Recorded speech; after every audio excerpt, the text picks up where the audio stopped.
Assalamualaikum warahmatullahi wabarakatuh. For the first, let me introduce myself. I'm Fitriyana Ramli, student at 6th semester on English Education Department Class B.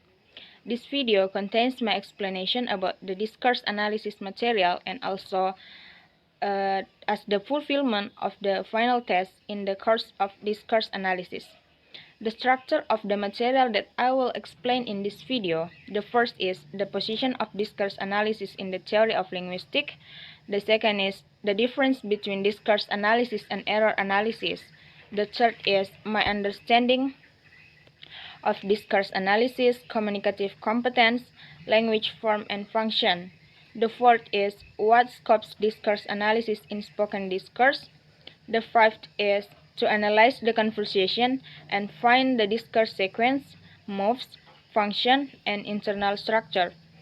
The sixth is an explanation of micro and macro analysis, cohesion and coherence, grammatical cohesive device, and lexical cohesive device. Seventh explanation is a description of how to analyze text pattern in discourse analysis.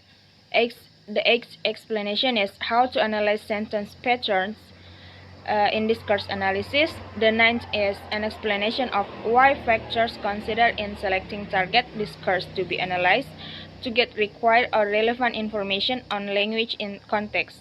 And the last explanation is the opinion agree or disagree with the statement that discourse analysis has a significant contribution to English language pedagogy.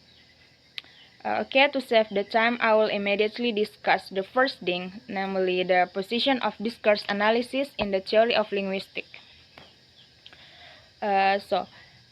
Discourse analysis makes effort to identify linguistic features that characterize particular use of language and social, as well as cultural factors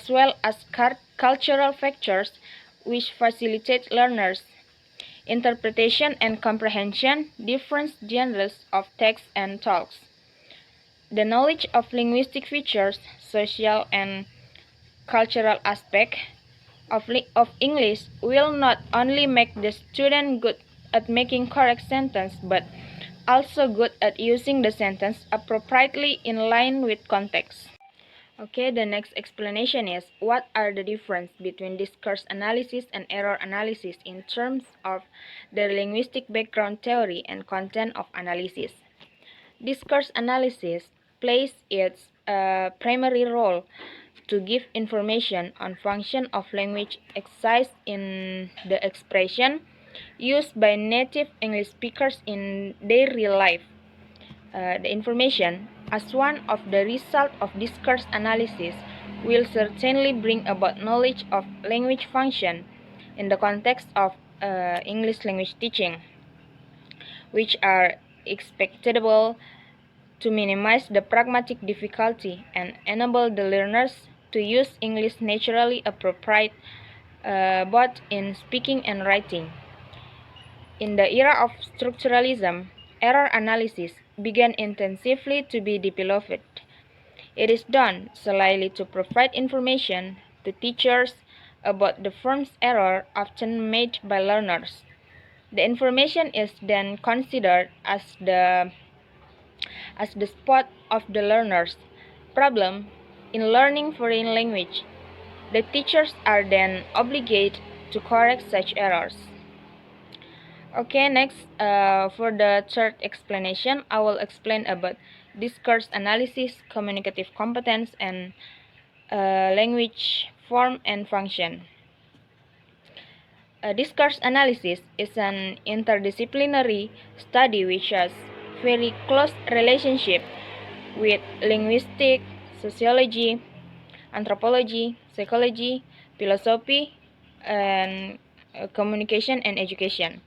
This study leads students to the exploration and investigation of socially used texts and talks. And the communicative competence soon is widely spread around the world as the most recommended goal of language teaching. Consequently, language teachers and teaching institutions all around the world immediately begin rethinking and redesigning their teaching, syllabus, and classroom material based on communicative approach. This has given a great influence to language teaching methodology. And the last is the need information forms and function, like social and cultural aspect. In language teaching has formed a backdrop to research in discourse as the pioneer of the emergence of discourse analysis as a discipline which is used to describe language in context. According to Sinclair and Coulthard, each unit is called an exchange, and still Sinclair and Coulthard saying that each part in the exchange is called a move. Discourse sequence as a pattern to compile transactional speaking teaching materials in which the utterance is in the materials are sequenced by using the generic structure from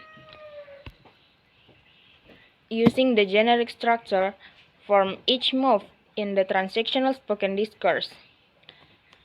Based on the analysis of the transactional discourse, it can be concluded that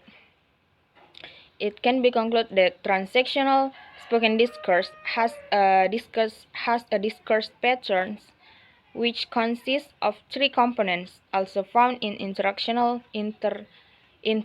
spoken discourse, like initiation, response, and follow-up.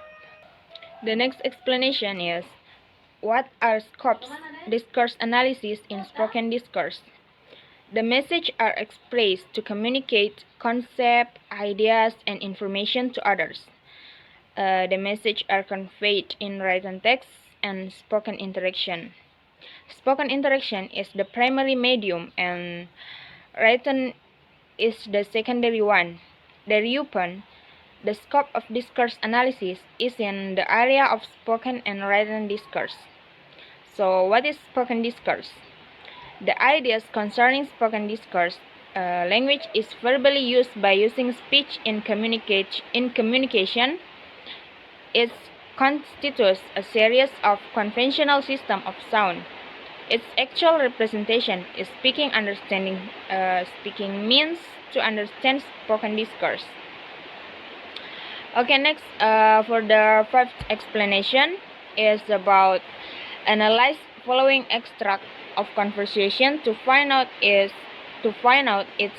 discourse sequence, moves, function, and internal structure.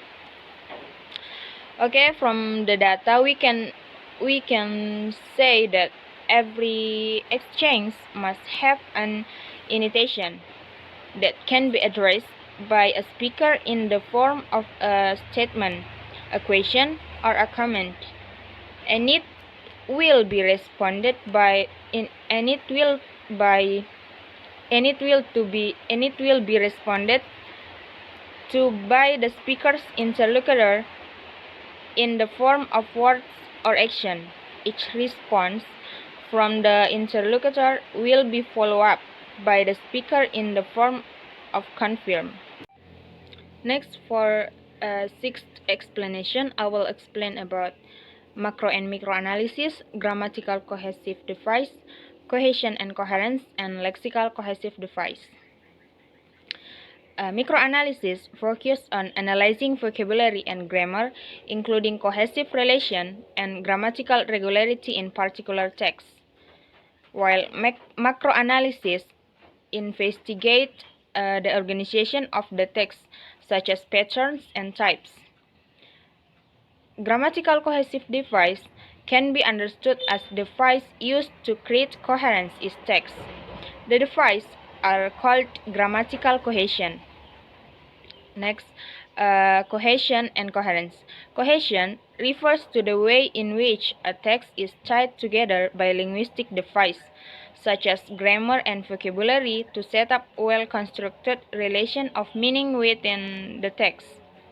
Coherence is if the sentences are arranged in an ordered manner so that the reader can understand the whole text.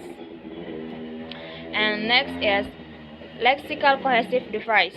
Lexical cohesive device refers to vocabulary used to create coherence in text. Lexical cohesion refers to the achieving coherence in text due to the selection of vocabulary. Lexical cohesion has two major types, that are reiteration and collocation. For the next explanation, I will explain about how to analyze text pattern in discourse analysis. Text structure refers to the way that the information within a written text is organized. Recognizing text patterns is beneficial to both readers and writers. From readers' perspective, text patterns can help the readers to see close relation from one to another, which can be used to interpret a text to gain comprehension.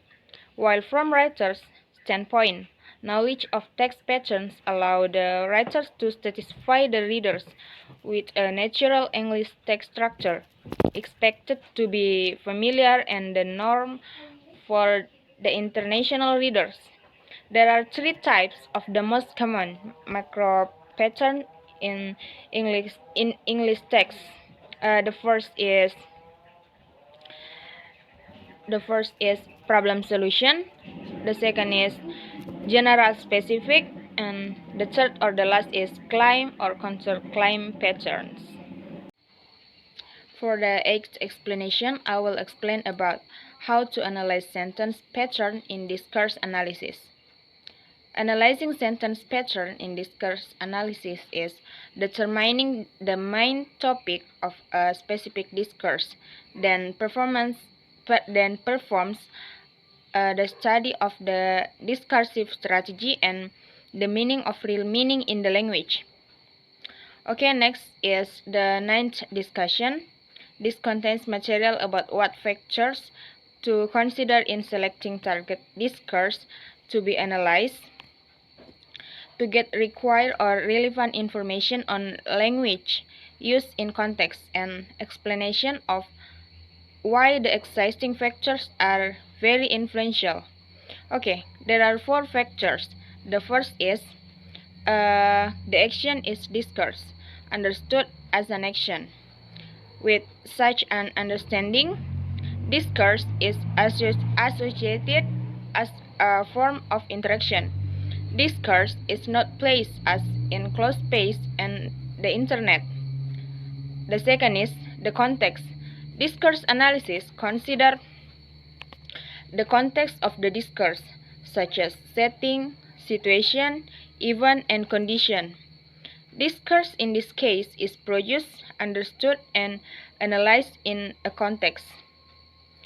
The third is the history. The history places discourse in a certain social context, meaning that discourse is produced in a certain context and cannot be understood without including the accompanying context. One of the important aspects to be able to understand a text is to place the discourse in a certain historical context. The fourth or the last is that power in discourse analysis is also considered the element of power in its analysis.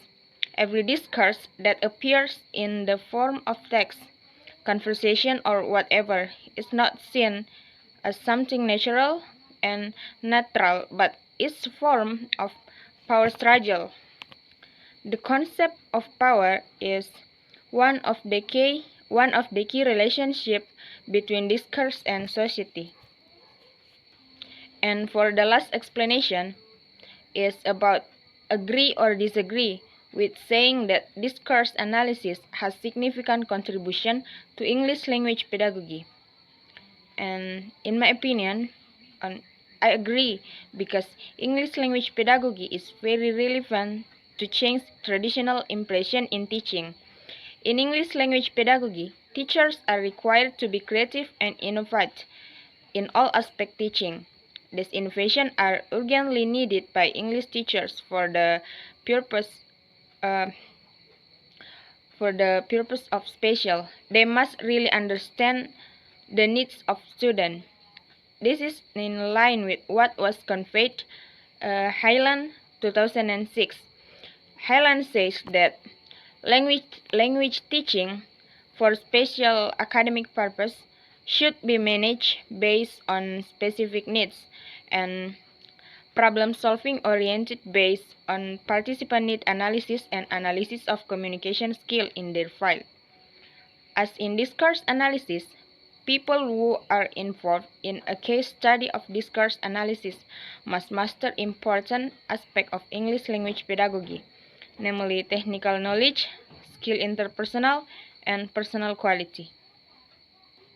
Okay, that's all my explanation about discourse analysis, my explanation about my final test. I'm sorry for many mistake pronunciation in this video. Thank you and assalamualaikum warahmatullahi wabarakatuh.